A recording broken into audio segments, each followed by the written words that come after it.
Are you ready to learn what red flags keep an eye out for when looking for love? Then we got you covered. I'm Brianna. And I'm Alex. And this is the podcast where we unpack reality TV and call out the bullshit. So that you show up confidently while dating and in relationships. Welcome to Ditch the Script.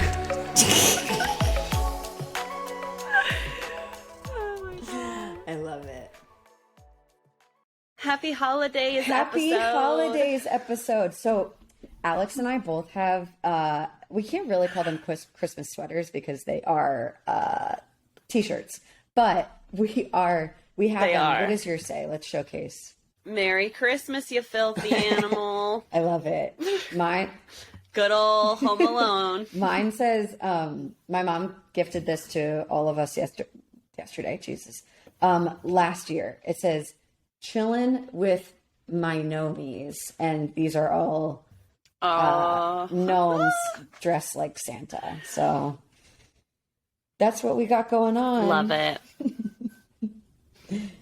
I think it's great. I think it's very festive. And, I try to abuse this shirt this time of year. And so I thought today would be an appropriate occasion to do so. That one's never going to get old. I don't know about my gnomies. I mean, I do want to upgrade. I feel like it's time for more of a legitimate sweater. Yeah. Jordan has a really good Christmas vacation one that's red and green and really fun. And jealous. I'm jelly. So I'm going to go do that for me. Yeah, as you should. How are you doing? It's the little things in life. I'm doing well. I'm tired. I won't lie. I'm really excited for the holiday to rest and to eat delicious foods. And if I'm being super honest, clean my apartment. The little things. Yeah. So the little things. But I'm super excited for this time of year. Jordan and I love it. And we are such nerds and watch all of the types of holiday movies. And it's our second Christmas together. So that's fun too. Yeah. And for every holiday, you girls cooking up a nice ass meal. So I'm so excited. Love that. That's special.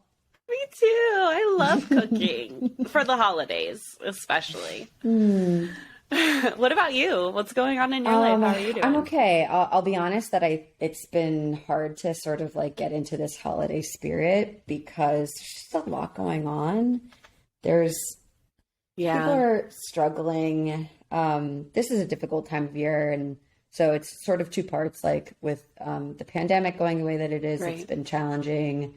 So there's a lot of anxiety in the air, and supporting people professionally in the practice has been, it's been tough because, it's just a hard time of year for folks. So I know that you share this opinion with me or this sentiment with me, but anyone who is, that this is a particularly difficult time of year for whatever reason, we're with you, we're sensitive to that. And we hope that you are able to access peace and love.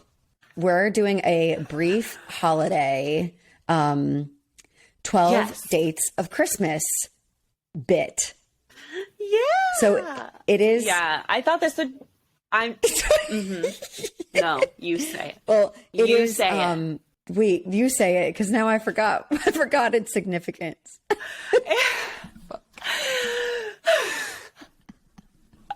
It's our 12th episode of Ditch the Script.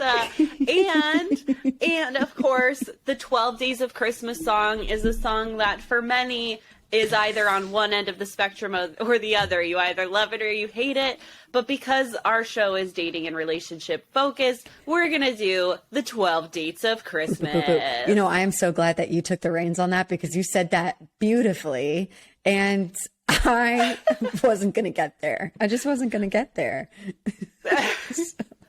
Girl, I got you, as always. And I know you'll return the favor.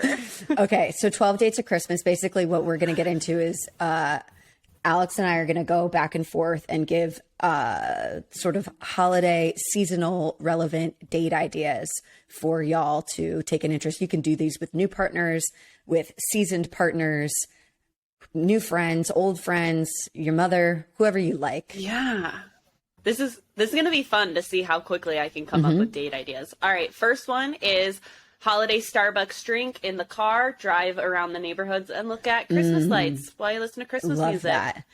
Great for convo. Very festive. Really like that. Is it something that you're going to do at night so that the lights can be vibrant, or are we looking at daytime setups? No. Yes, nighttime. This is a PM date. Okay, so hardcore. Consider your holiday drink be a caffeine-free one if that's gonna f up your night. Okay, that's really lovely. I really like that one. I will say look into any local like music events that are going on. Sometimes like this is a big time for like holiday cover bandness, and like sometimes they are posted outside at like a public park in like an amphitheater that could be nearby, or it could be at a bar. So yeah, take your boo to a show for some holiday cheer. Yes, I love it. My next one would be if you're in a bigger city like LA, Chicago, I know for sure does this. But there's a lot of like night markets, like holiday themed night markets. And I know in Chicago, there's this German themed. So it's like super old school and like German foods, German holiday festivities and all of that. And so check it out. Tap into your cultural self and see what your big city nearby has going on. I love that. Okay. I'm piggybacking off of that as far as great cultural influence. So if you and your partner happen to come from different backgrounds or have different, even if you're come from the same background, but you have different family traditions, I would do an in-home like date night in where you either cook a meal that's from like your holiday, like heritage, or like share details if you can't recreate like a tradition between the two of you. I love that. Shout out to Olu, because like I want to know what his heritage cultural holiday festivities look like. Some dank food. Also, some dank food. Yes. Okay. Then the next one I would suggest would be a tree lighting. You know, all of our cities have tree lighting. So whether that's like your local tree lighting, or I know out here in California, down in Crystal Cove, they do a really cool tree lighting with like, you know, night vendors and stuff like that. So if you have a tree lighting in your area, you can check out. Also, big malls do them as well. So if it's like really freezing outside and, you know, maybe look at an indoor version of that somewhere. Yeah. Is that 5 That's or 5. 6? We're on 5. Okay. Cool. You're going to do 6. Now this is stepping away from holidays specifically, but just in the event that you live somewhere cold and you want to take your date somewhere inside so that you can spend time in like a neutral setting. But so either like you're a new couple and you're not really comfortable like being in each other's homes yet, or you are a seasoned couple and you won't really want to you want to get out of the house and like switch it up a little bit. I would say go to a museum. Museums are always a good opportunity to like walk around. They're relatively affordable and just nice, and they tend to switch up their what am I trying to say? They tend to switch up their exhibits. So there's usually something new to see, even if you've been there before. I love that. We're on 7.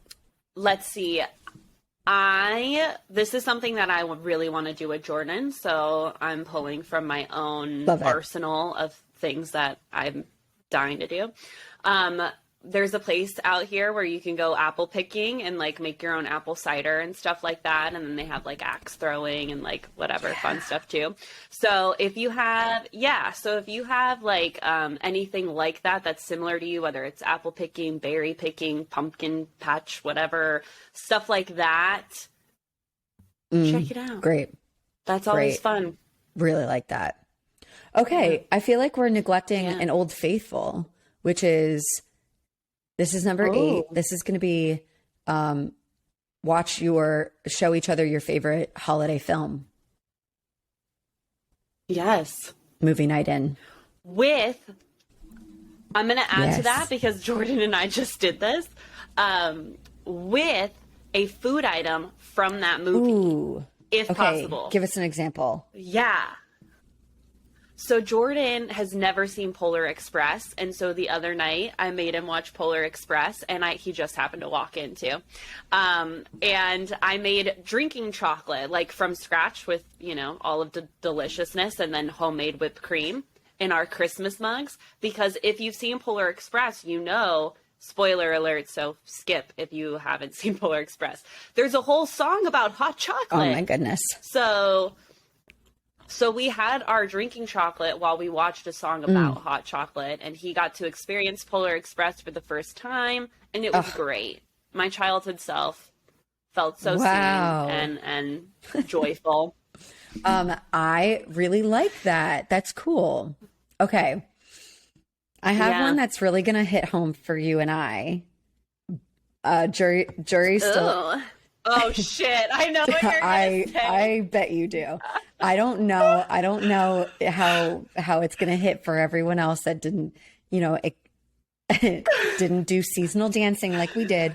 But watching the Nutcracker, either like a live show or an at-home taping. And if you are Alex, then you can watch your partner do all of the choreography at home for free.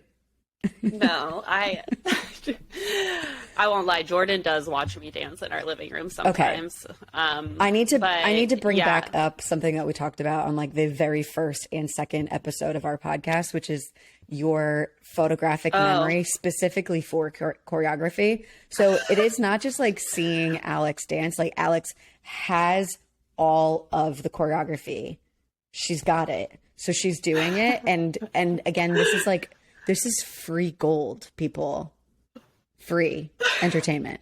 It would be pure blackmail if he ever videotaped me, because like I will mark it, I will do it full out, I will run it back and make it better. Like I'm a little crazy, but that's okay. Dance was my first love. It's how I connect with a part of myself that I can't connect with outside of that. So my gosh. She enjoys Absolutely. it. Whatever. So great. Okay. We need number, where were we at? Number 10. No, that was 9. No, yeah, wait, we're really? at 10. And thank God, because I'm starting to run out, girl. Let's go. Oh, okay. Boat parades or Christmas parades in your area. Those are always so fun. Yeah. So, I'm spoiled because I live close to the ocean. So there's a boat parade that we can see where that's always really fun because people have themes, people go all out, people play music. It's insane. And then, your local parades, it's always fun. You get to see, your local vendors, stuff like that. There's usually pretty good food and eggnog. I remember eggnog from the Seal Beach Christmas parade out here that I used to go to. So, see that's what's cute. going on.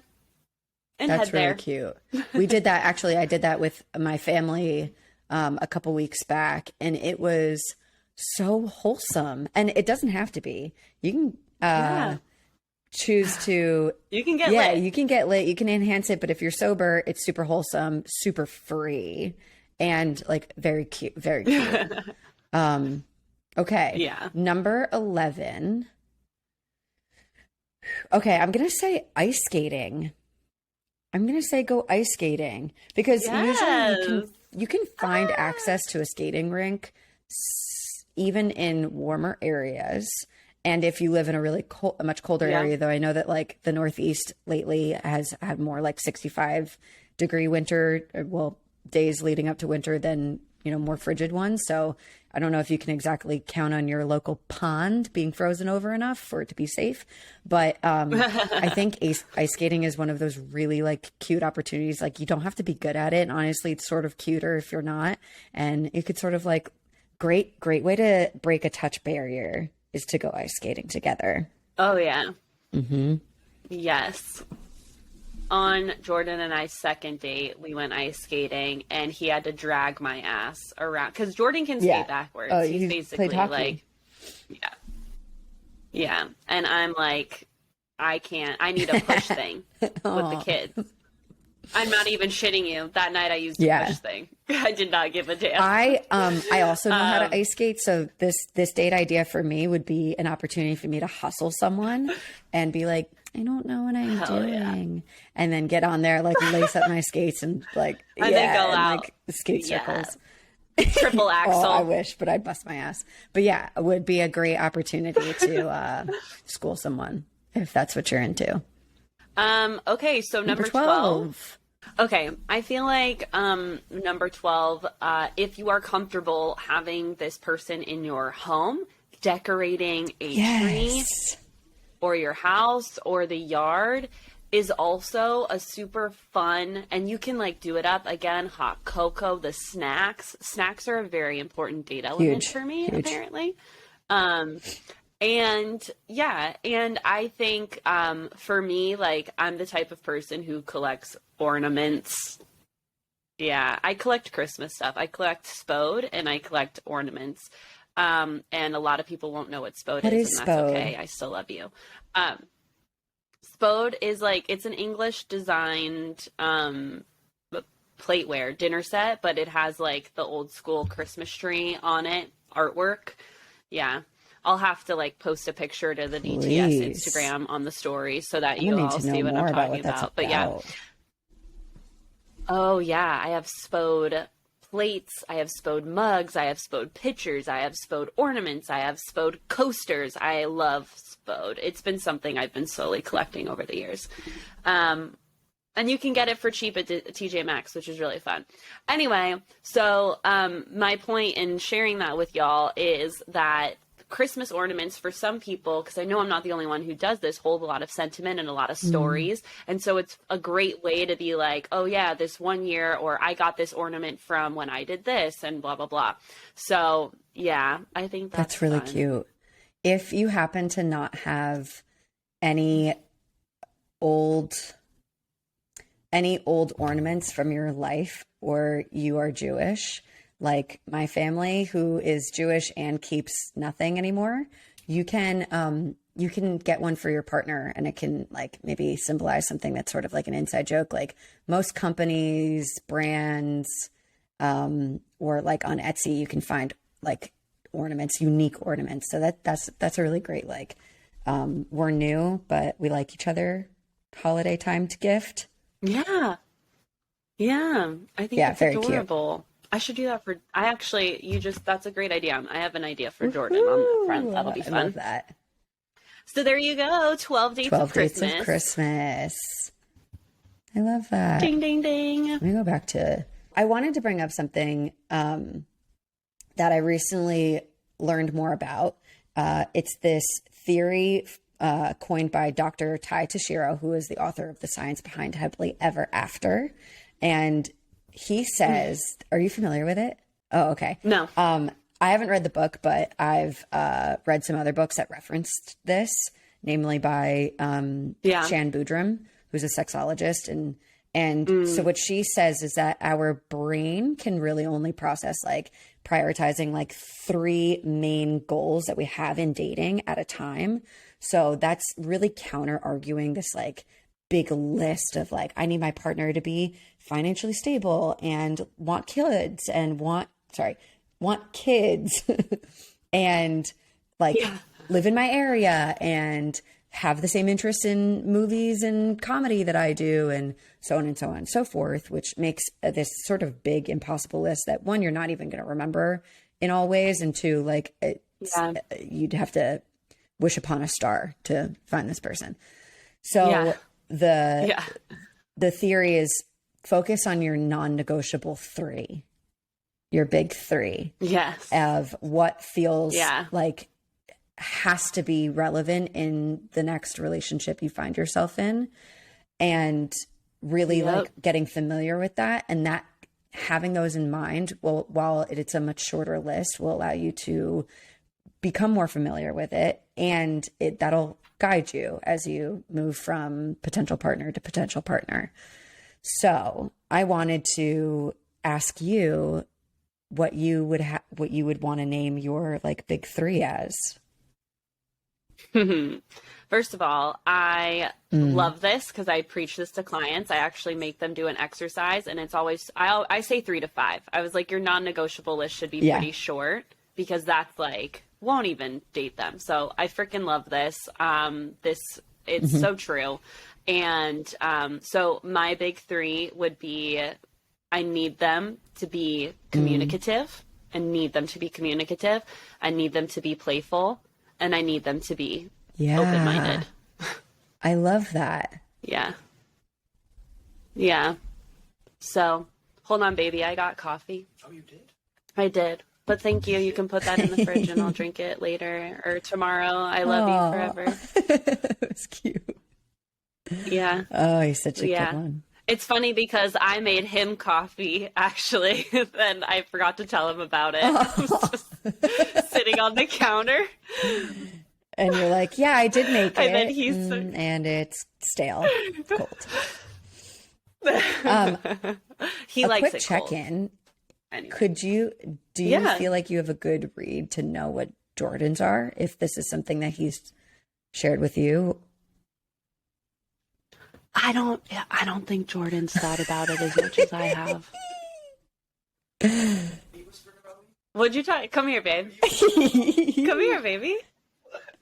Come here. Be on the podcast. You want to sit on my lap?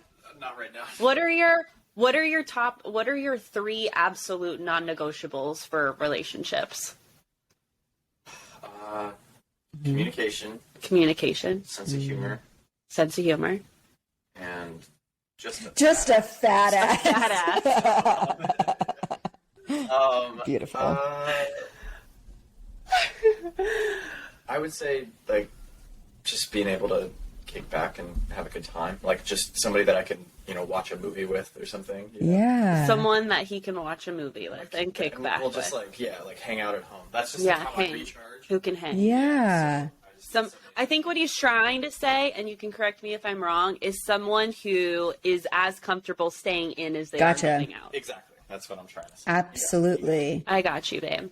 I love that. Okay, thanks. When he said just a fat ass, my first thought was spoken like a true fucking Sagittarius. Like, just so true. Such a Sagittarius. He is not into astrology. That's okay. Bree's like, you're such a Sag.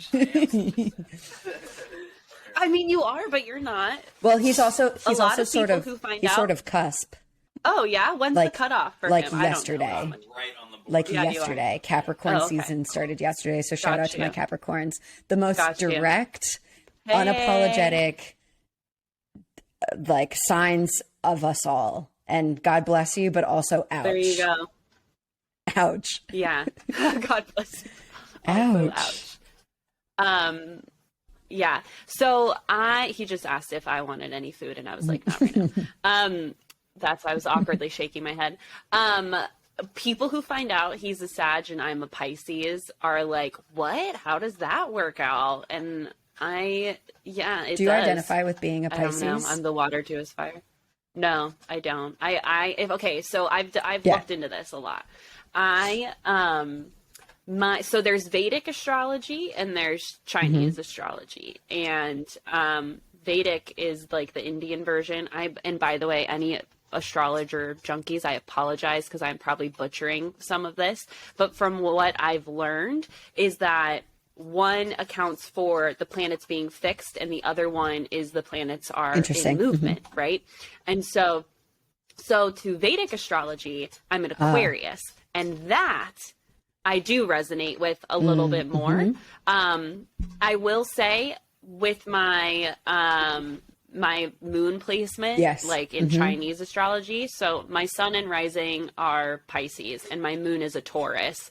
And usually when I tell people my moon's a Taurus, they're like, that I see. I can see that. So, So I don't know, like, I think it's a really fun tool to use, and like I love pulling my oracle cards, and like I'll totally watch a tarot read and all of that, but I'm definitely not like it's not like I don't know if I want to call it a religion or like a belief system, but I'm not, no, I know exactly what you're talking about. It's sort of like you don't feel regimented to the characteristics that have been documented to be associated with your sign or your placements. I agree. I think that it's an amazing tool to be able to use to gain a little bit of insight into yourself, especially if self-reflection can be really challenging, because it's hard to see yourself. And I think that it's a great platform to start that journey, to be like, this to get familiar with some of our patterns. Some of our patterns are helpful and some of them are counterproductive. And so it's helpful to be able to get to know that, but you can change, you can grow. I'll give you an example.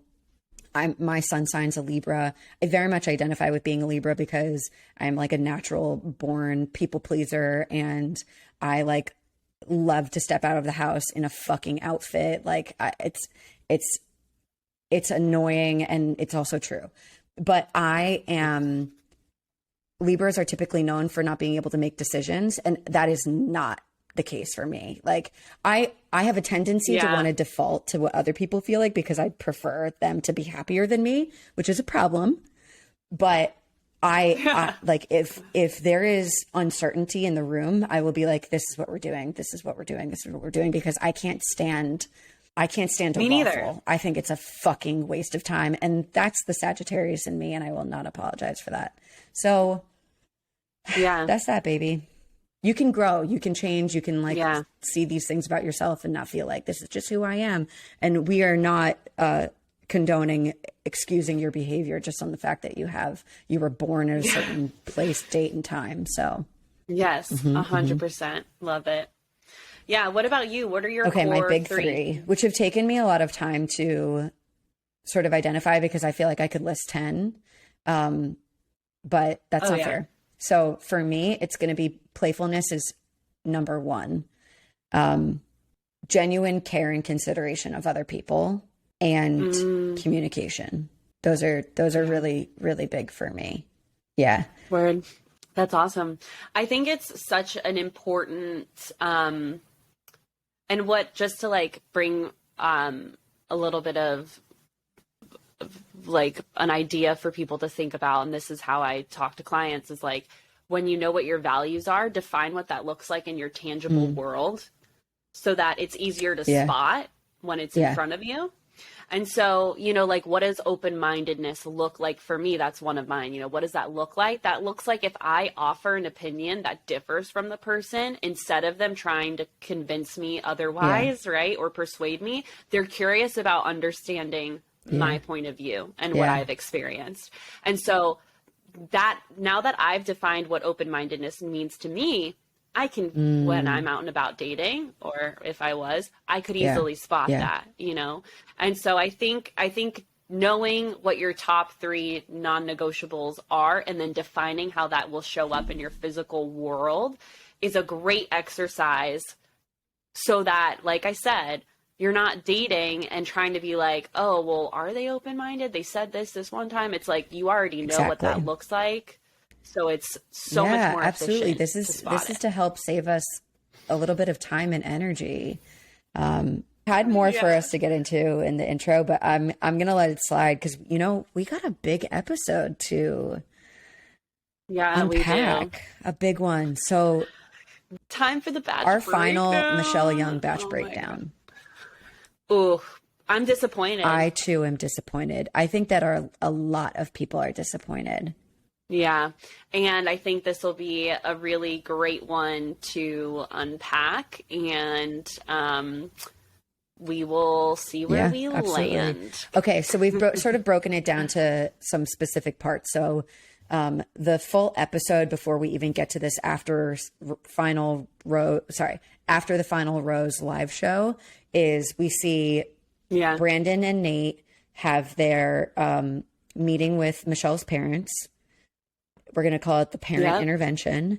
Then we have Brandon and Nayte's final dates. And then we have the reveal of Michelle's choice and her engagement. You know, it's so. What do you want to say right now? Okay. I have so many things I want to say. So let me just start here. Brandon meets Michelle's parents again because they already had the whole jacuzzi thing. And so I thought it was such an ace that Brandon bought her dad some new swim trunks. And I thought it was so cute. I thought it was like a great way to reconnect with them. And I thought that was really considerate of Brandon, and, you know, to see them interacting with him, and I'm reading through some of my notes, but the chemistry that they have and the ease and the comfortability that they all had together was, you'd think that the show had wrapped already, like, and that like he was already in the fam. I was surprised, and at the same time not surprised at how much her family loved and appreciated Brandon. Why were you surprised? What about you? I was surprised just because of her mom's tears. Like, she was really emotional. So that kind of surprised me as far as, like, I wasn't expecting that. But at the same time, I'm not surprised because it's her kid. They've made it very clear how comfortable their family is expressing their emotions and articulating their emotions. So at the same time, I wasn't. And to be fair, it seemed like it was very clear that they really liked him. And what's not to like? He's a total gentleman. And I do think that he reflected a lot of values that her parents have in their own relationship, which is, this has come up a lot verbally, which is like Michelle's dad puts her mom first each and every time. And I think that they really saw that in Brandon. I think that Michelle also really saw that in Brandon. She knows that. She kept saying, like, he would do anything for me. Yeah. And I wonder if those elements that they sort of felt held up a mirror to the success of their own relationship really made them feel like, this, what an amazing person she's found.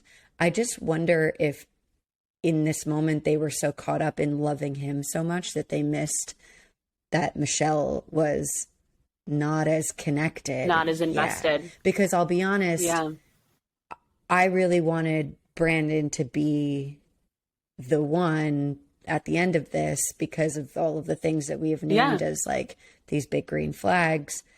But I feel like I've always been able to see the difference between how Michelle relates to Brandon and how she relates to some of these other men, namely Nate. So yeah. You know, and it's. I think this is such a good example of how, if there's a lack of education and you focus like on what, you know, healthy communication looks like, on what soulmate type love feels like, and all of that. If there is a lack of education, if there's a lack of awareness, if there's a lack of consciousness and presence while dating, it is so easy to follow emotions that you may be interpreting as chemistry, and it's truly anxiety because of a lack of clarity. This person's mysterious. And so for me, like, that was what I was thinking this entire episode is, like, you literally had Brandon, who was like, my job's remote, I'm moving to Minnesota, we've already talked about it. Like, there was so much adulting going on in that relationship. Yeah. And so to see the contrast so starkly with Nate, which we're about to get into in a second, it was a part of, like, look, a part of me, I agree with you. I wanted it to be Brandon and all of that. And at the same time, I think that what we ended up watching is a great tool for education. Because I think so many women struggle in the actual moment of dating to be able to identify, good dude, he's here for me, he's showing up, fully present. This guy's more exciting, though, because I don't know where I stand with him. I don't know how he feels about me. And that mind game that happens. So, yeah, I mean, come on. The second that Michelle's dad sat down with Brandon and was like, dude, you kind of remind me of me, you know, my hands were in the air. I was like, this girl, you've been saying your whole time, I want someone like my dad. I want someone who's going to be my best friend, you know, and you've said that about Brandon multiple times. Like, you've literally said, Brandon, I know can be my best friend, you know, and all of that. And so it's just fascinating to me to watch her go through this trial of trying to navigate her own emotions, what she's seeing and experiencing, and what her family is seeing and experiencing, and how they're interacting with it all. I want to clarify that it's not important that we find partners that remind us like our parents, because obviously that's unsustainable. But what you've pointed out quite clearly is that this is something that Michelle has named again and again and again. And I think that it's actually quite serendipitous that dad even sat down and said that on camera and we got that, because it just sort of was like the same feeling that you just had, which is like, dude, this is it. Like, so it sort of begs this question of, do we really want what we say what we want?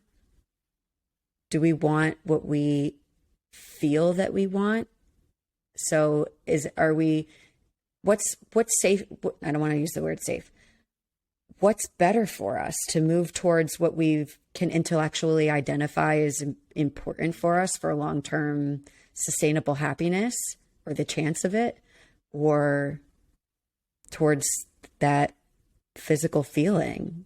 My honest answer, and it's not a sexy answer, is trust your logical brain over your fleeting emotions. And here's why. I remember when, I'm going to tell another Jordan story. Buckle up. Guys, bear with me, but it's applicable. I'm sorry. Never apologize. But it's so applicable. It's so applicable to this. So when Jordan and I were first dating and he was Brandon, he was like, I love you. I'm here for you. Like, you're special. You're like, there's something about you that I'm like, he was just so there for me. And I was not used to that. I was used to the Nates. I was used to the one having to chase, having to prove my worth, having to like freak out and lurk and not know where I stood with you. And so the fact that I didn't need to do that with Jordan. I never did that with Jordan. I was never like on his Instagram trying to figure out like what, you know, I was competing with or any of that. You know, I was way more, the one time I was concerned about that, like I said on our last episode, I just called him out for it. I remember talking to a good girlfriend of mine and she was like, well, I was like, I don't know what to do. Cause like, I really, really like this guy. And I know in my gut that's something special, but I'm not obsessed with him like I usually am with other dudes. I literally had this conversation with her and she was like, well, tell me what you like about him. I'm like, we get along so well. We laugh so hard. He's so kind. You know, he wants to treat me well. He makes reservations for me to go to dinner. Like no guy's ever done that before. Like, you know, all of these things. And she was like, well, Alex, like what you just described to me is like a best friend. You know, it's not someone you're crazy about. So maybe that's like your answer. And I'm so glad I didn't listen to this friend, because she was affirming the unhealthy, like you should be obsessed. And it's like, no, because the obsession that I was describing there was these feelings of anxiety. I, for so long, misinterpreted my anxiousness for attraction. Like, ooh, if I had butterflies in my stomach because I didn't know this guy was so hot sitting across from me and I didn't know where I stood with him, I interpreted that as chemistry. I interpreted that as, you know, me being really into them, when really it was a lack of knowing how they felt about me, a lack of knowing what they were looking for and all of that. So my answer, and like, let me be very clear here, because I was in the middle of healing while I was dating Jordan too, you know, like I had been doing my own work and then Jordan kind of came in the middle of that. So I was witnessing a lot of like trauma responses and triggers and self-sabotaging habits come up. And I was communicating that to him the entire time. And so if I had listened to my friend, I probably wouldn't be with Jordan, and it would have been one of the biggest mistakes of my life. But I knew that something was special about our connection. And I was like, and I told that to him. I was like, I just need time to figure this out. And I kid you not, 3 weeks later, I was dropping the L-bomb because I got over that hump of like, let me accept this connection for what it is because I know it's special. And then that like love, crazy, all those amazing feelings that I wanted to feel with him finally were able to get there. But because I was so focused on like, I'm not obsessed with you like I usually am with all of my toxic exes. Literally. It's apples and oranges. You cannot compare an unhealthy relationship with a healthy one because they feel different. They feel so different.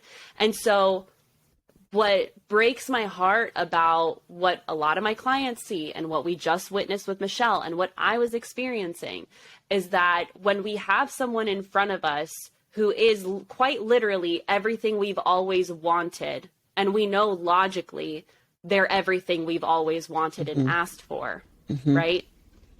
We need to understand that it may not feel the way that you are accustomed to feeling in all of your previous relationships.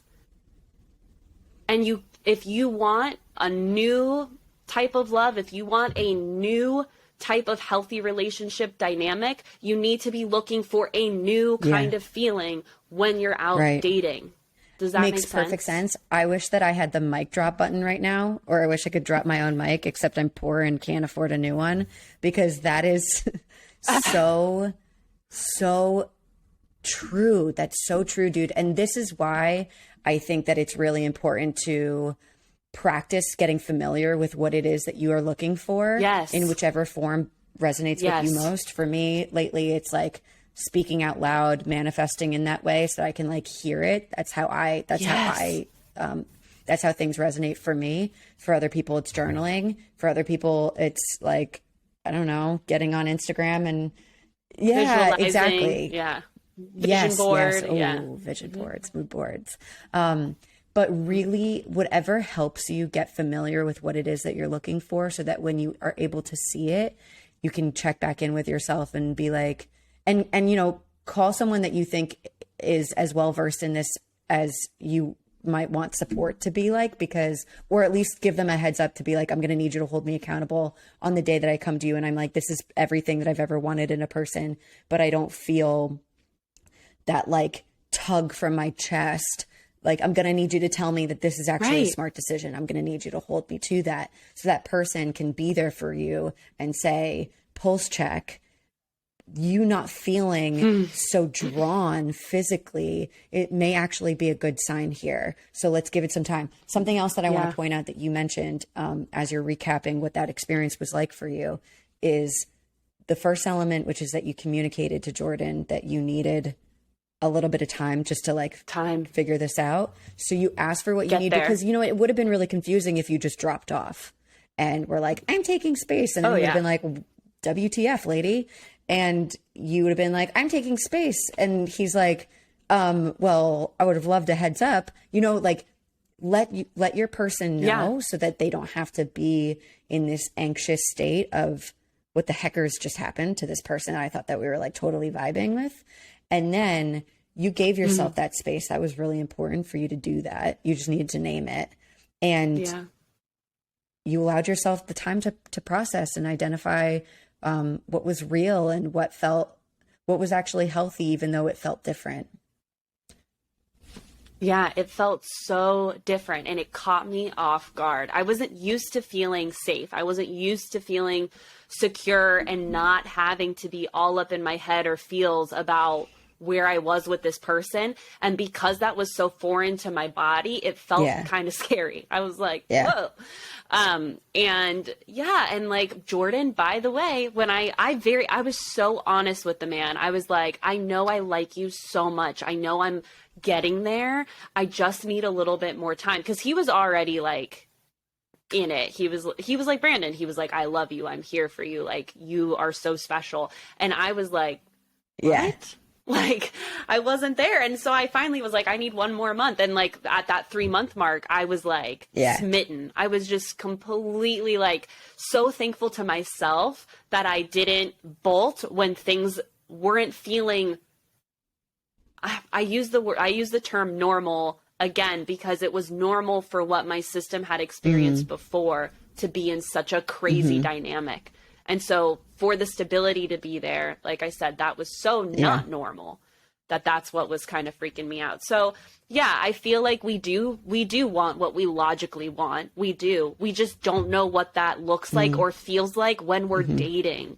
And that's why I do what I do, because I can guarantee you that if you're a woman who's been through a cycle of unhealthy relationships and you're used to being treated like crap, you won't be attracted to a guy who's super stable, because you're not used to feeling super stable in your relationship. So that's my answer for that. It's not sexy, but it's the honest truth. And I'm speaking from personal experience. I think it's incredibly important. I actually don't think that we have these conversations enough. Like I don't hear that a lot, because again, what we're familiar with in the media, things that we've grown up with on television and movies, even in reality shows, is looking for lust. And if it's not lust, then it must not be good.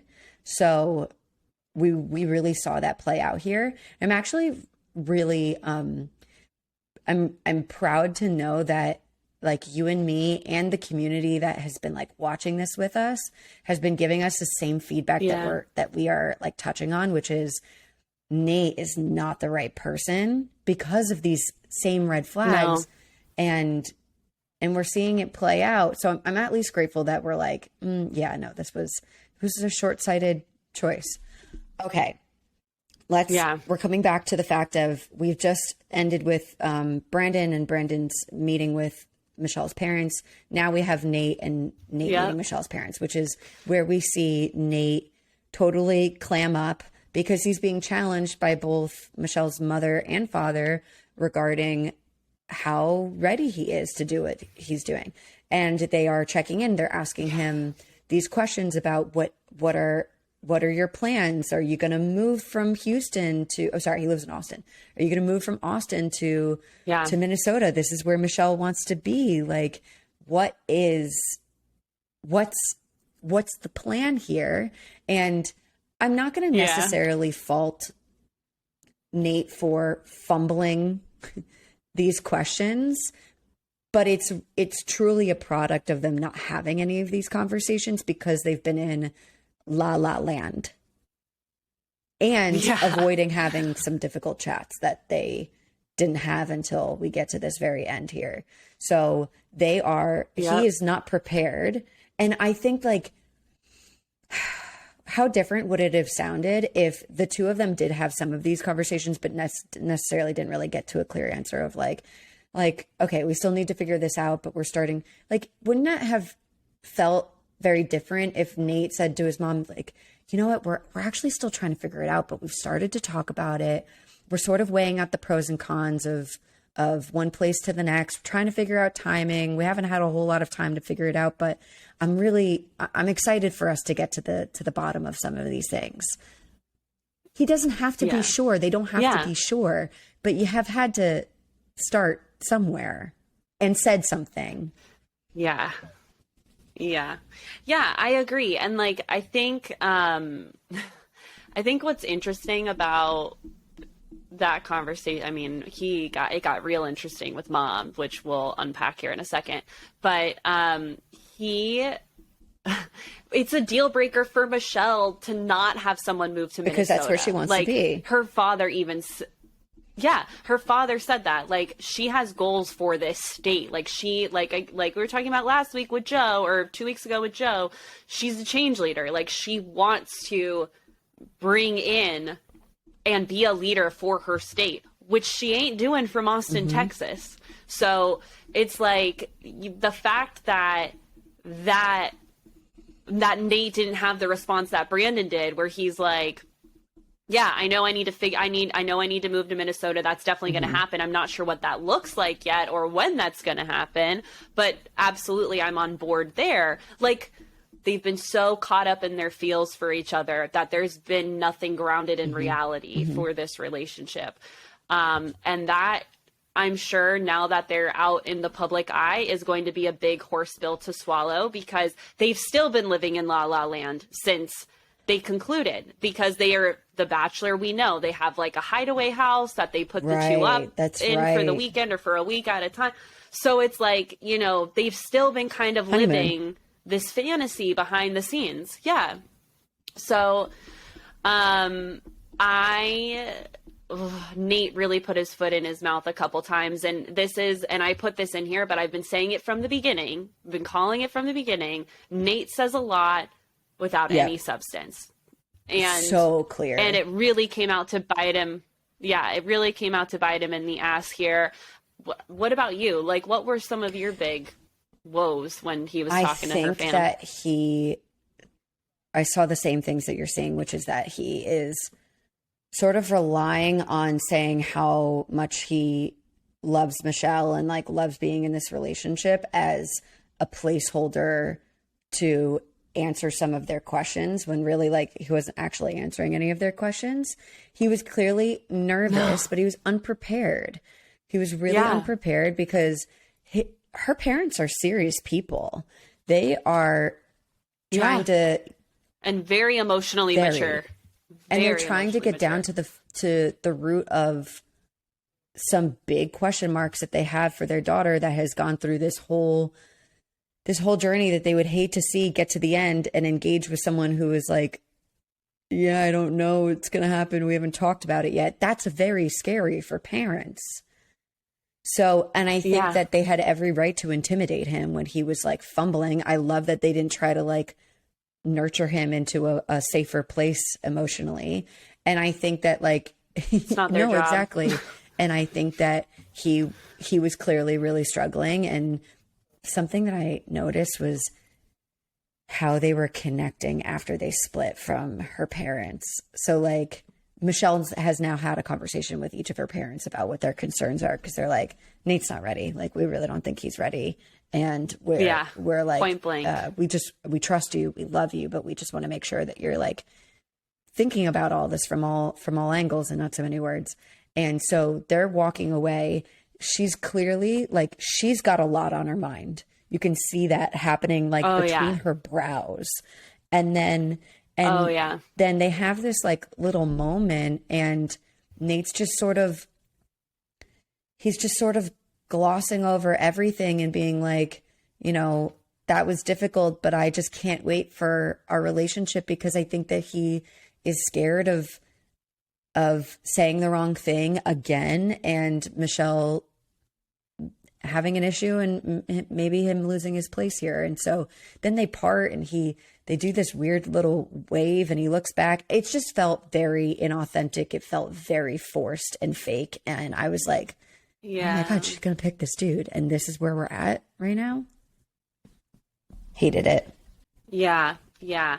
I felt like, you know, first of all, I want to do a shout out to her sister, because I loved, their family is like hashtag communication goals. Like they all have the ability to speak their mind in a respectful way and still like hold their own. Like they are so, I'm just kind of like in awe, because it happened with the sister when she was like, you know, how are you with staying still and content? Because he was like, moving isn't a problem. I've moved a lot.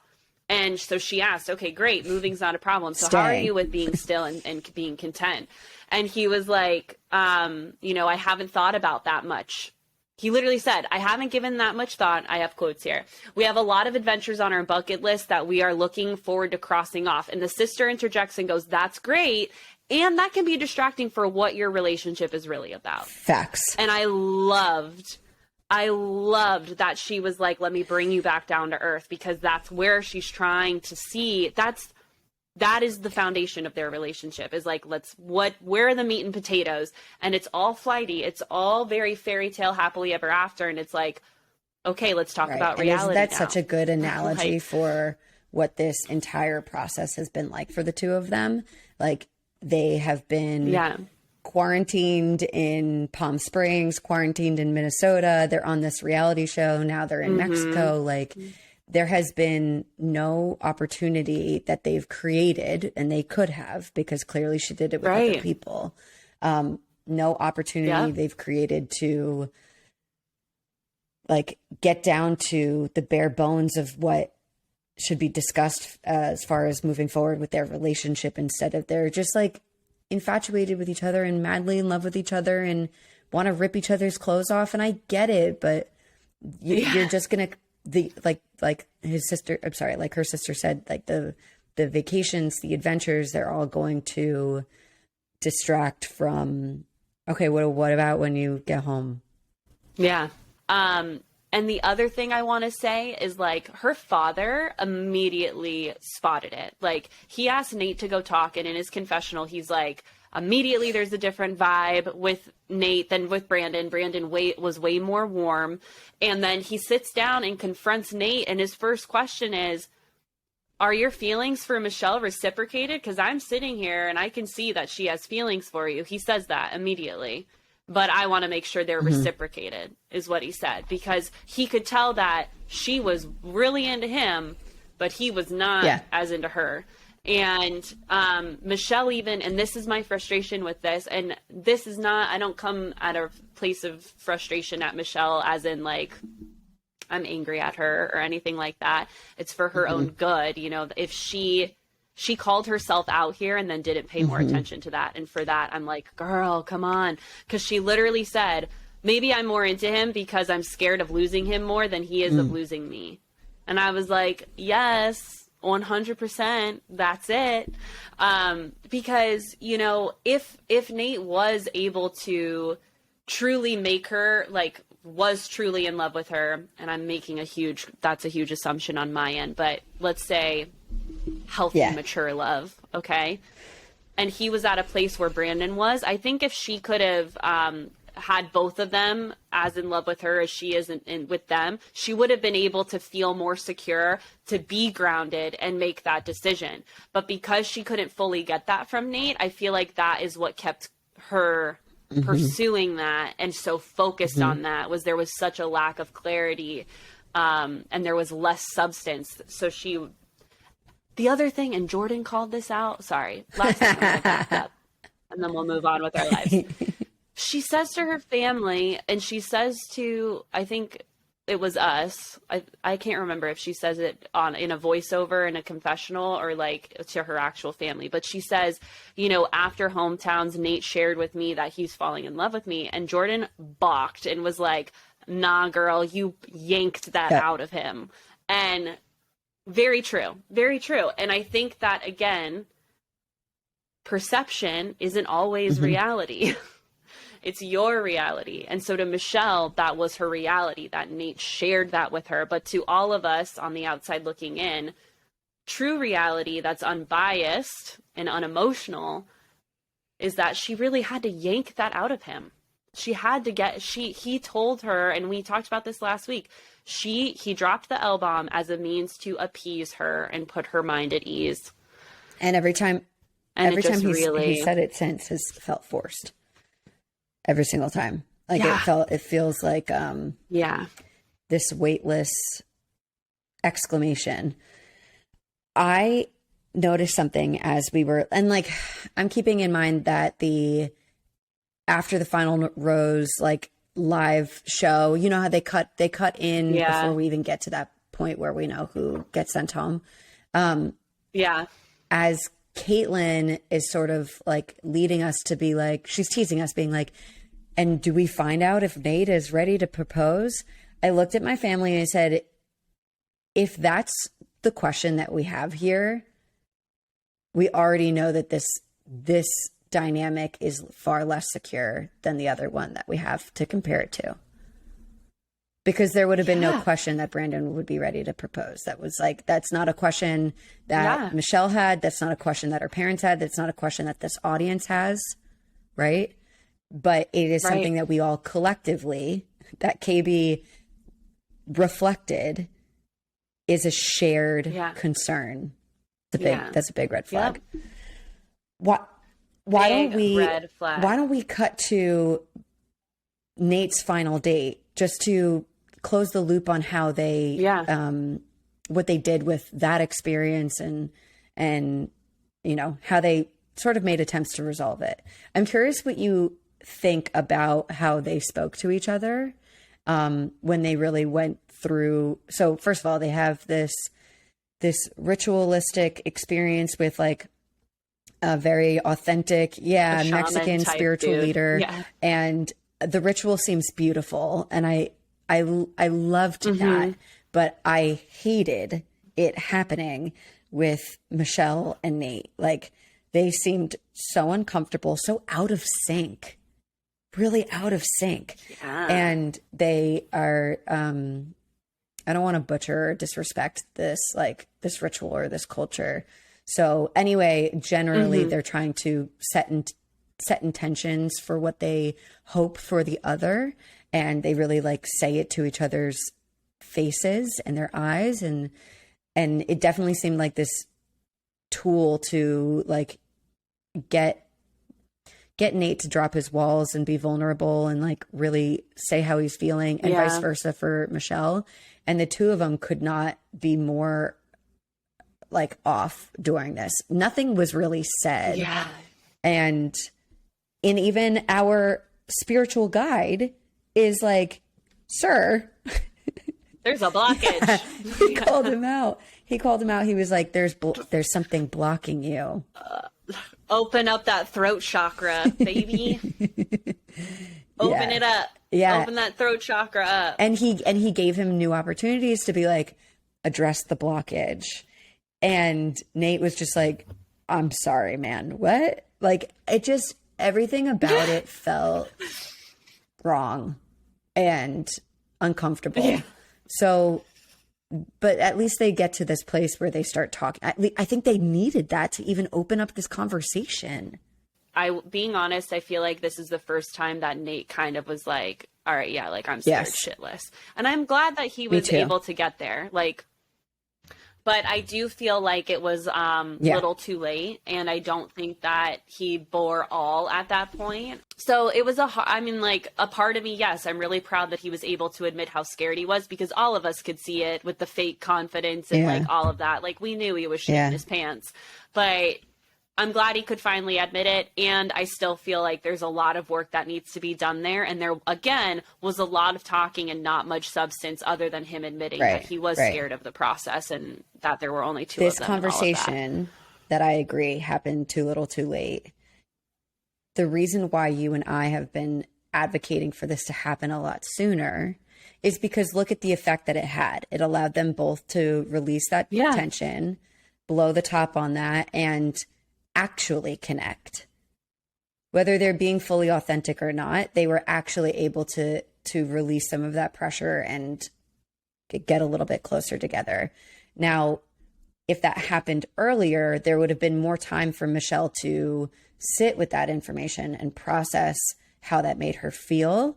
And depending on timing, would have given her more opportunities to connect with her family to talk more about it, connect with her friends that came in on the show to talk more about it. And instead, what we get is a version of Michelle doing this much later, and again, sort of only getting what she was sort of desperately seeking. And at that point, again, it was like, it was all that she was looking for to confirm what she already wanted, which was to pick Nayte. Yeah. We've skipped over is Brandon's last date, which in true Brandon and Michelle fashion, they get on jet skis. They're having fun with each other. They're flipping around. And then they have a really intimate, they have an intimate dinner where they're just like talking with each other, and Brandon continues to be open about how he feels about her and what he sees. He's at this point, he's really trying to drive home, like, you're it for me. And oh my God, that's so amazing to hear. Like, this is so stupid. This is so stupid.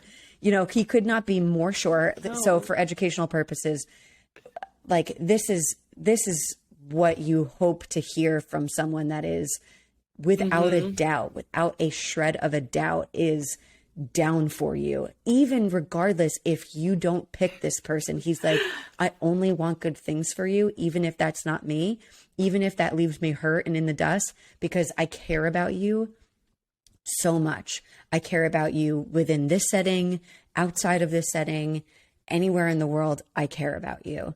And I'm shook. I'm like and like my heart is like reopened and a little broken. Oh my God, yeah. And Michelle does share with him that in that moment that she loves him too. And she sets it up all intimidating though, as if she was going to send him home. And then she's like, yeah, I love you too. And that comes back in after the final rose because she touches on that. But I was happy to see her express that. I feel like, and I think she admits this, if I'm remembering correctly, where she was like, I have loved you for a period of time. I just didn't. And she says this in After the Final Rose. Yeah. She's like, I didn't want to admit that I was in love with two people. So I had this like mental block. Right. But because I could see like she cared about him, you know, and those emotions were true. Definitely. That, you know, I don't have any, I think I feel like she's getting some backlash for saying that to two people, but it's like, no, like, I get that. I think it was nice for her to share that. Yeah, I agree. And I think What about you? It sort of felt like an experience. It's hard to say where internally she really was at as far as her decision at the time, but I imagine that she maybe needed to tell him that she loved him to see how that felt for her. Because I do think that it's true. I agree. I'm a believer that there are no rules to the capacity for love in other, you know, for people. Yeah. And there's oftentimes no rhyme or reason for the love that you can have for one or multiple people at the same time. I just don't think that there's a clear formula on that. And I don't think that it's fair to hold people to that type of expectation only in with the opportunity to like damn them or shame them for saying something like that. So to my point, I think that she did love him and she needed to say that out loud and see what it felt like to have him respond and to see maybe how that felt in her body. And I paid very close attention to the way that Brandon's face, what his reaction was like when she said that to him, because it was like you could see this lightness like move through his entire being. And I just thought that he's so cute and such like a really genuine guy, and I'm going to cry. So I want to sort of just note that when Michelle leaves her final like date with Nayte, she gets to her hotel room and there's a letter from Brandon where he is basically expressing the same thing that he had said, which is this recommitment of, I am in love with you. I've loved you now. I'll love you forever. Like, I want you to follow your heart. He was just showing support and making sure that she could, that wasn't, you know, something that she imagined, like that was real and that was tangible. So, I'm sad. I know. So, then we go to engagement day, and this is always like, I'm always sitting at the edge of my seat because we know whoever gets out of the car first is the dude who's going home. And at this point, like, I was still holding out a sliver of hope that she would choose Brandon, because I was like, come on, it's so obvious. Like, he's the better choice. I feel like it's been more obvious in this season than in any other season. And I don't know if it's because we're doing this show. Oh my God. Yeah. I don't know if it's because we're doing this show or just like the amount of contrast there is between the two. I don't know, but like, holy cow, Batman. Like oh my gosh. So yeah. And, you know, he gets out of the limo, Brandon gets out of the limo. And at that point I'm immediately sad because I'm like, all right, I know where this is going to go. He gets down there, and before I say anything about what happens between the two of them, can I just say that I freaking hate that the show cadence for the engagement part is the guy always proposes first, whether it's the Bachelor or the Bachelorette. It's like he always speaks his piece first, which only enforces these gender stereotypes.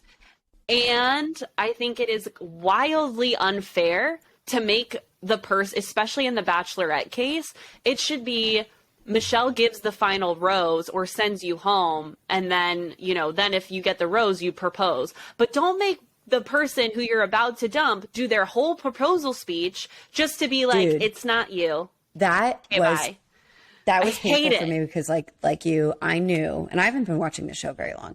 I knew that him getting out of the car, him getting down to the beach where she was, I knew that it wasn't going to be him. I knew that she was going to send him home. For me, I was like, why are we letting this man embarrass himself like this? Why are we allowing for this? Yeah. And also there are some options to make a choice here.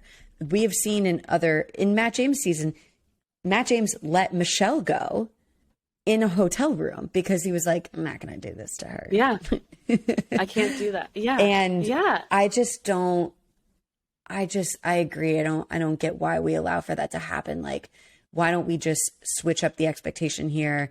He comes down, they hug, and she starts to tell him what she needs to say because that was so horrible.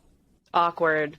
Cruel. So painful. And Brandon says this later, but when Jordan and I were watching it, I fucking called it because you could see the second he started his speech to her, his eyes were so empty because, like Brandon admits after the final roses, I knew the second I looked at you that you were sending me home because you say it all through your eyes. I'm the same way. Jordan, I can't lie to Jordan. I mean, I don't lie to Jordan ever, but like I can't be like I'm fine when I'm not fine. He knows, And so same thing here is like Brandon knew, and so his whole proposal speech, his eyes are like slated. Like go back and watch it. He's like, and I love you so much and blah blah blah. Like he was trying to like still emote and like mean what he said while very much knowing in his gut that he was about to get sent home.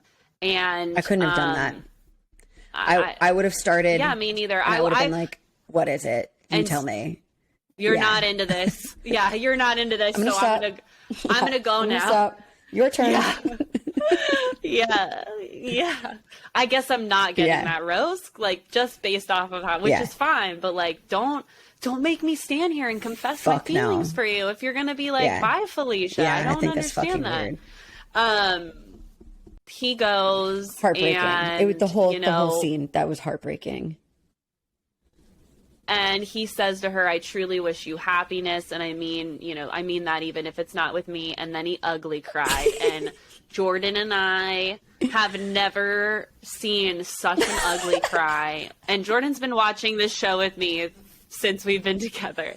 So you guys just seeing a grown man ugly kick cry. Him down. He did ugly cry, but you know what? It was so sad, and I'm so glad that he cried because there was so much emotion. I needed to just let it out, and I'm not mad at the ugly cry. I'm happy. No, I'm not trying to say I'm either. I'm saying like I feel bad for him because he ugly cried and like, and I think it's great. No, I think it's great. Let's normalize handsome men ugly crying. It is an okay thing to do. Like. It's beautiful. To me, it made me like him more because I was like, he can feel his feelings and that we need that. We need to feel our feelings in order to heal, in order to process, in order to move on. And like, he fucking did it and he deserved it. And, dude, I don't know if you listened to Ditch the Script, but we are sending you lots of love and thank you so much for representing true gentlemanship and emotions and all of that on this show. We appreciate you. Most gentlemanly dude I've seen on this season, hands down. Like the biggest heart and the most outward respect for himself, Michelle, everyone else on the show. He's been an absolute gem from start to finish, even though he rolled up on a bed and that was a little weird. I'm not gonna lie, I don't remember. It was weird. So he was like, "This is what it'd be like to wake up to me every morning," and it's like, yeah, okay. Okay. Okay, so And then we get to Nate and we see Michelle and Nate sort of, to me, it looked pretty fake. I'm gonna be honest. yeah, his proposal words were fine. Like, I was listening to what he said and I was like, this is the most articulate. Like, how late were you up last night memorizing this? And which PA did you pull to help you write this proposal speech of yours? Because it was the only time this entire season that we've seen Nate articulate his feelings. So I was like, that's a one-trick pony you got up your sleeve. Good job, homie. But, you know, honestly, my notes here is she's being so naive and I'm so disappointed. She did a great job this whole time and then completely dropped the ball right at the proposal. Yeah, I'd agree with that. You know, I said his own family says he isn't ready. Her family says he isn't ready. Raul says there's a block. Like, we've seen him be a dick in the house with other people, you know, like last week with Brandon and that drama, which again, just there's a lack of emotional maturity here. And she ignored all of them. And when a guy who was fully ready, present, and truly loved her was right in front of her, that's literally what I verbatim what I wrote. Even listen, actually, I know that like you made this funny joke about Raul, but like, first of all, hilarious. Second of all, if you are not going to take stock in what your family says, what their family says, at least trust the total objective, spiritually inclined stranger. Like, if we're going to trust anyone, I'm going to trust the spirit guide. I'm telling you that right now. Like, I'm going to trust the person that is far more in tune with the energies that are circulating around us to tell me, this dude ain't it, honey. This dude ain't it, bitch. Yeah. So, yeah. Chakra work, baby. And so here's the deal. They get engaged. Congrats. We go to after the final rose. Congrats. And yeah, we're just going to skirt over that one real quick. So look, look, guys, I'll be honest. Okay. Maybe do I feel like, okay, maybe should I save my prediction for the end? Okay. All I want to say right now is that please do not take my disappointment of what the fallout has been as ill wishes for the relationship. Those are not the same thing. Okay. Yeah. So, Brandon comes out to talk to KB in his swanky ass jacket, which I was like, he looked so good. Cute. He got a standing ovation from the crowd. So I loved how the crowd had his back. One of the first things he said is that, you know, congrats to her and Nate. And then he talks about how, in that moment he felt really devastated. And, you know, I felt like him expressing his world and like how he analyzed the picture that KB snapped of him on the beach, you know, very mature, very kind, very calm, articulate. And I really appreciate his consciousness of how aware he was of himself. Can I name my favorite part in this moment? Yeah. My favorite part was when KB asks Brandon if he's still in love with Michelle. And he says, that wouldn't be respectful of me to say that about someone who's in a relationship. I wanted to give up my own standing ovation for that moment because what an absolute gentleman. What an absolute gentle person. Yes. Because there is so much respect there, so much grace that he does not need to give. And maybe that's good media training. I don't know. It felt authentic. It felt like, you know what's interesting is that a lot of people in my life that have been watching the show with us, which shout outs to you, I love you. Yeah. Have made comments about him being really young because he looks young and he is young. He's a little bit younger than Michelle, which by the way, Nate is also a year younger than Michelle. And I just want to continue to say, while this man is younger than our Bachelorette, the emotional maturity is in his 60s. He is an old soul with playful energy. Yeah. And I think that like he clearly was in that moment I was like, where's his mother? I need to like I want to give her props because whoever raised this person did such a good job. He's so good. They did. He's a beautiful human. He's a beautiful human. And let me tell you, for any of the women out there that are like, I will not date someone younger than me because that used to be my ego. Jordan's 9 months younger than me. Same thing. And so just please, please, please get your type out of your head. Focus on your big three. And just big three. Focus on your big three. Focus on your big three. Focus on the person's moral character and how they treat people and how they react when things don't go their way. That's what we should be looking for. Those are the big, because I would love if my thing is, I feel like if Nate had been the one to be dumped, he would not have been kind as Brandon. I think he would have been really upset about it and not handled it in a healthy way. Just based off of how I've seen. He would have been speaking from his wounded ego. Yeah. So, and that's a big deal because let me tell you, things don't always go your way in a relationship and you need to be able to handle that with grace. So yeah, I kind of hope Brandon's the next Bachelor. I don't know if they're going to do two Bachelors next year because we did 2 Bachelorettes this year. I don't know if that's like a new thing they're doing, but I hope we see him around. We'll probably, if not 2 Bachelors, then BIP for sure. Where does he live? Dude, he's a gem. Where does he? Yeah. Where does he live? Let's go find him. I will literally date him. I'll date him. Yeah. He's got all my shared values. My big three. He's so great. Your big three. Yeah. He'll teach you how to skateboard. Probably not very well because homie still has his own skills to work on.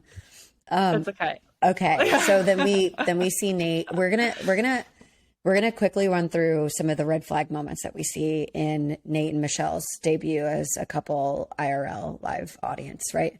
So Nate and Michelle come on.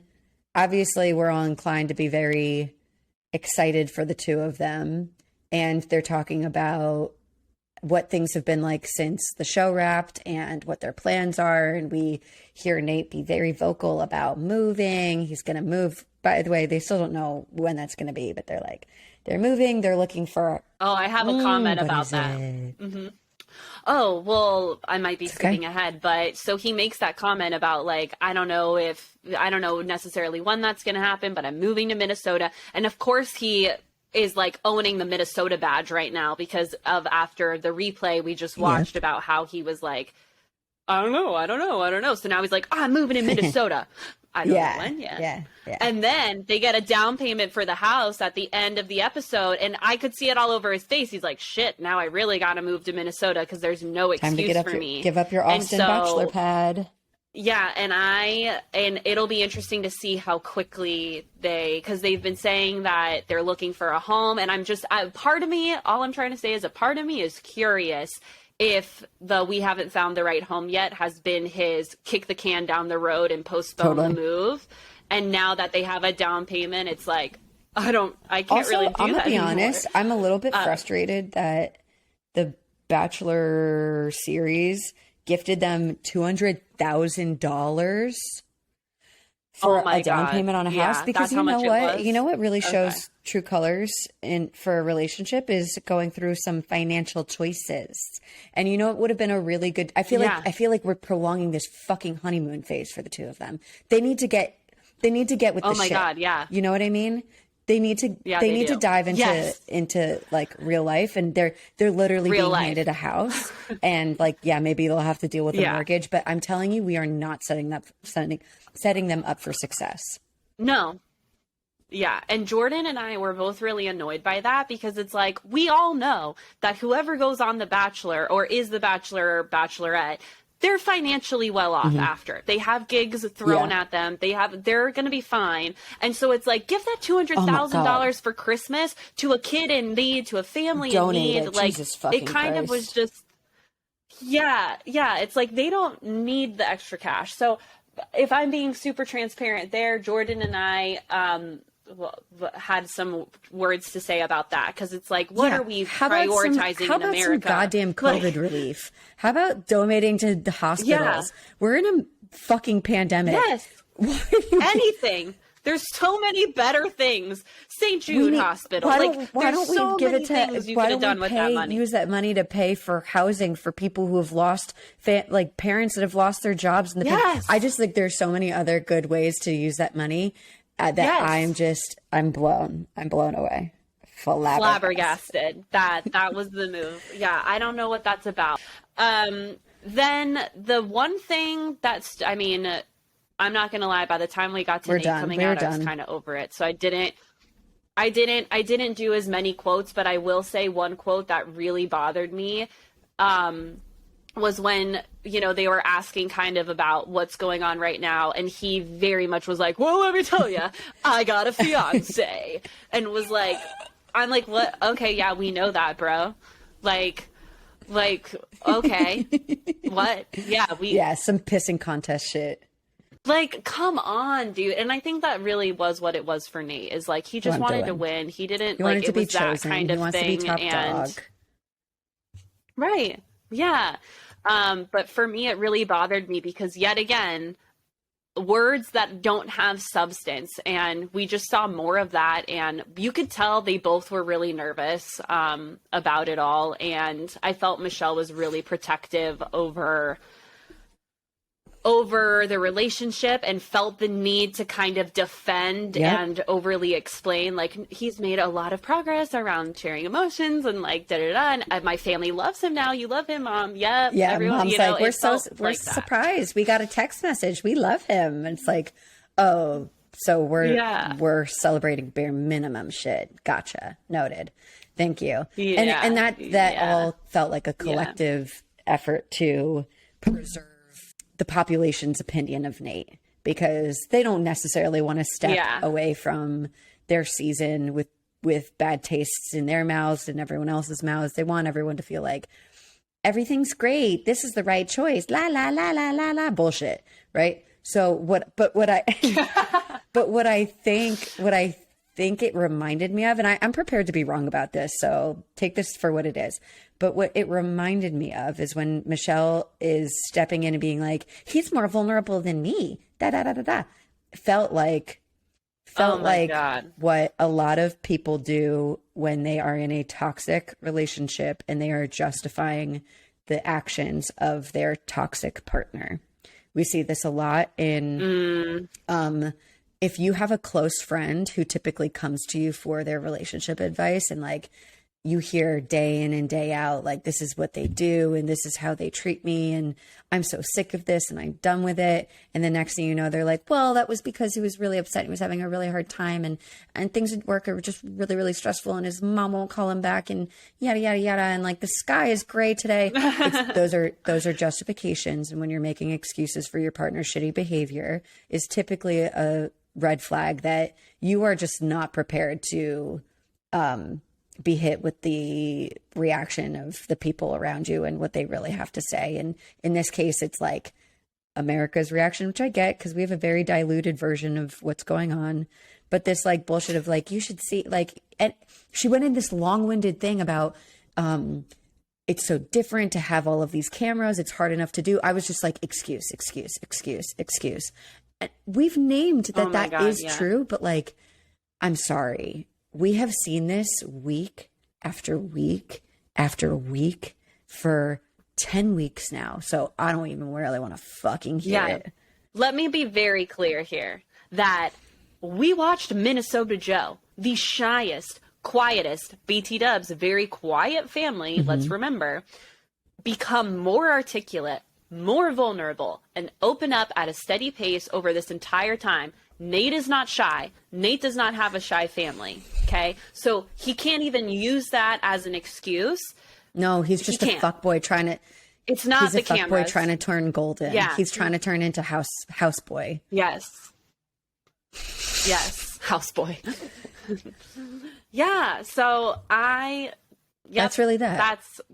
So my prediction, that's really that. My prediction is I feel like they will eventually break up. I do not foresee them going the distance. Do you know what this reminds me of? When Katie season wrapped. So like Katie, our previous Bachelorette. Oh yeah.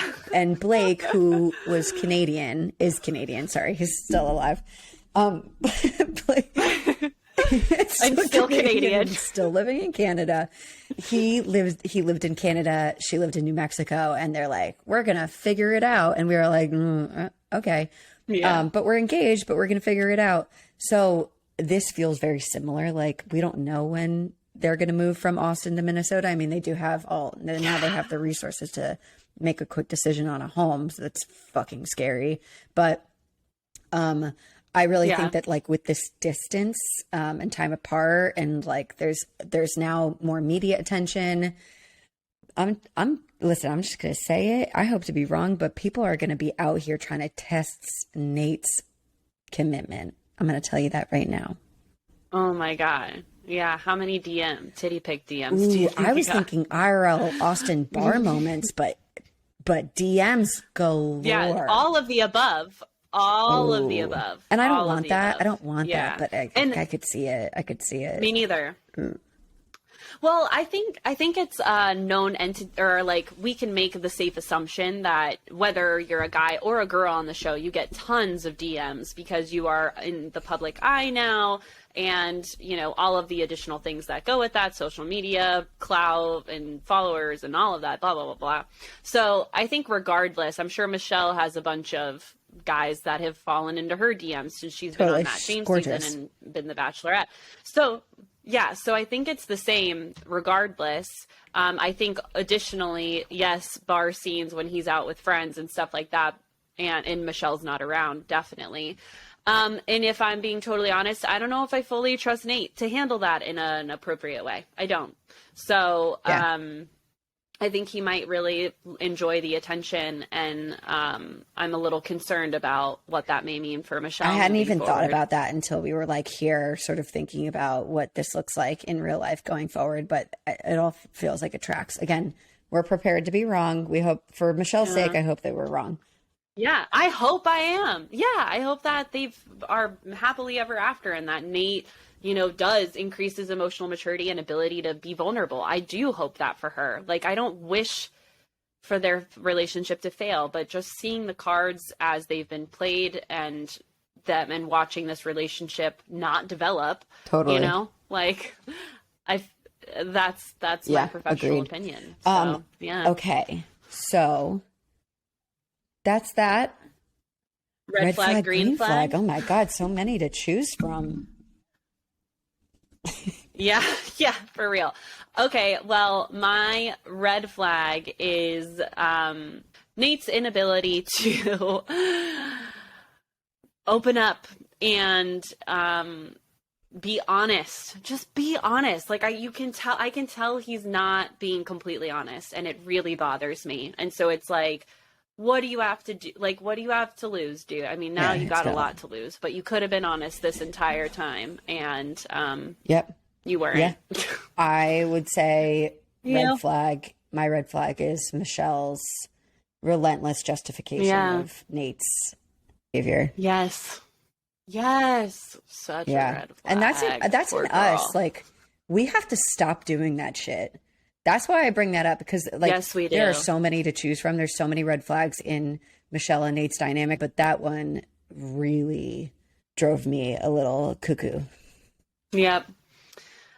And my green flag is Brandon's ability to put himself second and comfort her in the middle of her having to dump him and then be proposed to by Nayte. These men stay doing that.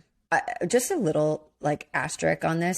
Like, when we're breaking up with someone, like, I know that that's just as painful. Maybe just as painful is tough. It's painful to break up with someone. It's really hard to do, especially if you feel lots of strong feelings for them, but you know that this is just like not it, and you need to do it because there's got to be clarity and conclusion somewhere. I really think that as the people who are making a choice to break up with their person, I'm not asking you to be cold and shut off your emotions, but be at least a little bit more in control of your emotional response, so that the person that is being broken up with doesn't also have to reconcile with the feelings that they're having and take care of you. stop doing that. Yeah. Yeah. But yeah, he's a good dude. Mine green. I completely My agree. green flag is Brandon holding true and speaking on his respect for Michelle and her relationship that she's in, regardless of how, like, we didn't get a shred of how Brandon feels about that outside of when he was like, you know, we didn't even touch on this. He was like, you didn't have to pull the I love you out of me. That was always coming from me. Yeah. He confronted her. I'm so fucking glad he did that. Also, he did that in a really respectful. Me too. That's my green flag. Yes, that's he did. My green flag. He did. I'm glad you brought that up because I was kind of flabbergasted at his ability to do that. I'm not going to lie. Like, I remember being like, oh my God, good for you, bro. Because he said that. He said, you didn't have to pull the I love you. It was constantly coming from me. So I don't understand why you would pick someone who doesn't have that when I'm literally serving it up on a silver platter. That was not a quote, by the way. But you know what? The paraphrase of, and like people could run that back and watch him say that. It was basically what you just said. And that sums up this entire episode that we've just delivered. The entire thing. Yeah. Don't get it. I do not. We get it. I mean, we get okay. It. Yeah. I do get it. We get it. I understand why. That doesn't make it easier to watch, nor does it make it easy to justify. Totally. And I'm not going to justify it. This is exactly why I do what I do. This is exactly what you have to confront with clients that you see. Like, it is a pattern that I want to freaking put a stop to. Like, we can do better. We can, and for ourselves and what we want out of our relationships. What a positive note. Thank you for that. Yeah, you're welcome. I just hit myself in the face. So listen, you had to make a point. Okay, we're gonna cut to our listener question. Listener Q. Yeah. So this is from a listener who says, I somehow got caught in a casual relationship, although I tried being clear on what I needed, but am not sure how to make my exit with grace. Okay, the only thing that I'm not clear on is I wish they could have recapped for us what it is that they felt that they needed. For argument's sake, can we agree to assume that what they needed was to cut things off? I think what she's trying to say, by the way, they identify as female. I think what they're trying to say is that it's a casual relationship, but she tried to say that she needed more, like exclusivity is kind of what I'm thinking. And she's not sure now how to call it off with grace. My first thought is I'm giving this person props for acknowledging that this is a situation that needs to be called off if a casual relationship is not what you're looking for, instead of searching or trying to get this, to convince, instead of trying to get this person to commit to an exclusive, long-term type of romantic dynamic. So one, giving you props for that. Thank you for that. Thank you for recognizing that for yourself, because you're going to save yourself a lot of heartache and energy spent. I digress. You just got to come clear with it. You got to come clear with it. You got to, I have a good friend of mine who just gave me a good soundbite on how to deliver some unfortunate news to a person that you have a good connection with, and that you don't hate, but you don't want things to continue the way that they are. And it starts with saying, I value transparency and I respect your time and mine. And I just want to let you know that, while I've really enjoyed like the time that we've spent together, this feels far left of what I'm actually looking for. So it's really going to be in my best interest. And I hope by proxy in your best interest if like we go our separate ways. What do you think? Yeah. Agreed. I think that's a great delivery. It's a great I value statement. Like going back to nonviolent communication, which Google it, find the worksheet. You'll love it. Embrace it. It's a great tool to have. Anyway, I think what Bree said is the way to go. It's really the only way to go. Like there's no we make breaking up so hard because it's like, obviously I think you should do it in person or over the phone if you've been seeing each other for an extended period of time. If it's been something that's like a couple weeks or a month, like I think a text at that point's also fine. I don't know about you and what your opinion is on that. But I think like using the words Bree said, ace, and I want to touch on, you know, being caught in a casual relationship after you've tried to articulate what you want. So in order to make sure this doesn't happen again for you, is to be very clear, you know, saying like, be direct about what you're looking for. I'm at a place in my life where I'm really looking for a long-term commitment because I would like to be married someday. And so how do you feel about that? Where are you at in your life right now? And that is a very direct question that someone like Nate could not answer if they wanted to get you into bed, but weren't looking for a relationship, right? But an emotionally mature person would be able to say, okay, yeah, absolutely. I'm at a place right now where I'm not quite ready to consider a long-term relationship, so I'm more just looking for fun, right?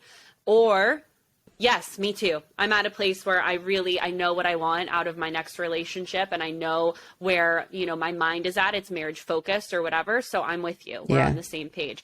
My point, and please feel free to make your words your own, but the important part of that formula is the question. You cannot say, well, I'm looking for a relationship. People will be like, okay, yeah, cool. There's no need for them to like meet you there and to articulate. So a really good, always ask a follow-up question, always ask, where are you at? What are you looking for? And if they cannot give you an articulate, clear, direct answer, whether that's, you know, I'm looking for a fling, I'm not in the place right now to consider long-term relationships, or yes, I am looking for long-term love. If they give you anything that's muddled or unclear, that's a sign that that person is not able to be transparent and vulnerable with their feelings. So ask the question, you know, and pay attention to the words that they speak and the words that they don't speak. I love that. Yeah. And so those are our opinions on how to exit with grace and then make sure that doesn't happen to you again. Yep. The end. The end. Well, that wraps up this week's episode. If you have more questions that you want us to answer anonymously, you know that you can reach us on our website, www.ditchthescriptpod.com. We love hearing from you. We love that you're wanting to be part of this cultural shift of being careful with your feelings and therefore with others, and follow our Instagram at Ditch the Script Pod and our TikTok at the same handle. If you celebrate Christmas, we hope that you have a really relaxing holiday. Yeah, be safe. And if you liked this episode, leave a rating, a review, screenshot it, share it on the gram, and tag us to let us know you're listening. We love seeing that. Sending you all so much love and happy holidays. We'll see you next week. Or, yeah. Whatever. Listen, see? Okay. Bye. Love you. Bye.